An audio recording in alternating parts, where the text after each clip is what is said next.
Un mot enfin, Monsieur le ministre, sur la situation au Cameroun. Nous avons entendu ce matin le compte-rendu de la mission conduite par Rodrigue Oquendo et Didier Quentin en janvier dernier. Nous sommes inquiets de la situation d'un certain nombre de prisonniers, notamment celle d'Amadou Vamouké, journaliste, ancien directeur de la télévision nationale du Cameroun, âgé de 70 ans. Et nous serons donc, Monsieur le ministre, particulièrement attentifs à ce que vous pourrez nous en dire. Voilà, Monsieur le ministre, quelques-unes des grandes questions qui se posent à nous tous, en Europe et dans le monde. Et je suis heureuse, bien sûr, de vous passer la parole maintenant, vous souhaitant à nouveau la bienvenue dans notre commission.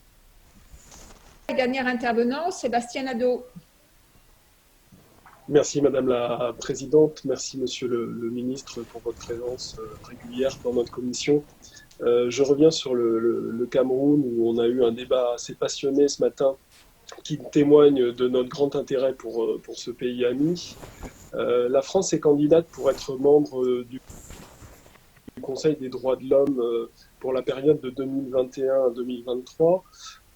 Est-ce qu'à ce titre, une enquête des Nations Unies sur les massacres des civils à Ngarbu n'aurait pas permis de mettre un temps d'arrêt au phénomène des violences montantes dans le nord-ouest et sud-ouest du Cameroun?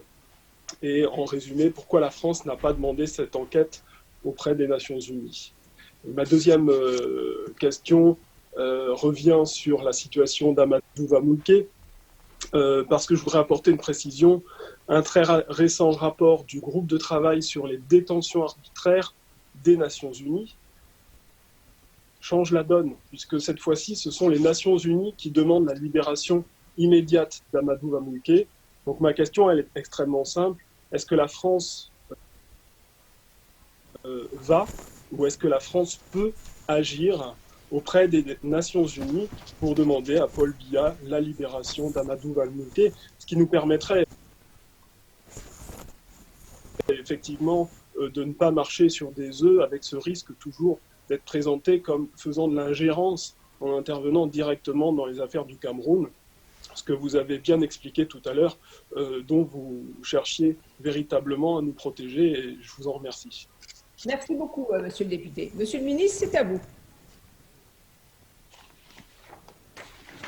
Enfin, Monsieur Nadeau, merci de votre contribution sur le Cameroun. Je sais que vous êtes particulièrement attentif à ce pays et je fais observer qu'il y a eu une commission, je l'ai évoqué tout à l'heure à la suite des drames de Garbou, qui a été mise en œuvre et qui a permis de dégager des responsabilités et d'ouvrir des procédures judiciaires. Il y a des procédures judiciaires d'ouvert, donc il importe qu'elles se poursuivent. Et en tout cas, nous affirmons notre volonté de voir ces procédures aller jusqu'à leur terme. Nous sommes d'ailleurs par ailleurs choqués du décès en détention du journaliste Samuel Kouazizi, et nous souhaitons que les autorités camerounaises mènent une enquête indépendante sur les circonstances de sa mort.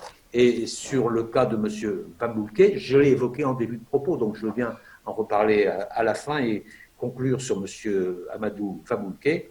Il était au début de mes propos, il sera à la fin. Nous sommes tout à fait vigilants pour que M. Vamouké puisse avoir un procès équitable, et nous sommes très attentifs à la manière dont tout ça va se dérouler, et nous menons les actions nécessaires partout où nous pouvons pour que ce soit le cas.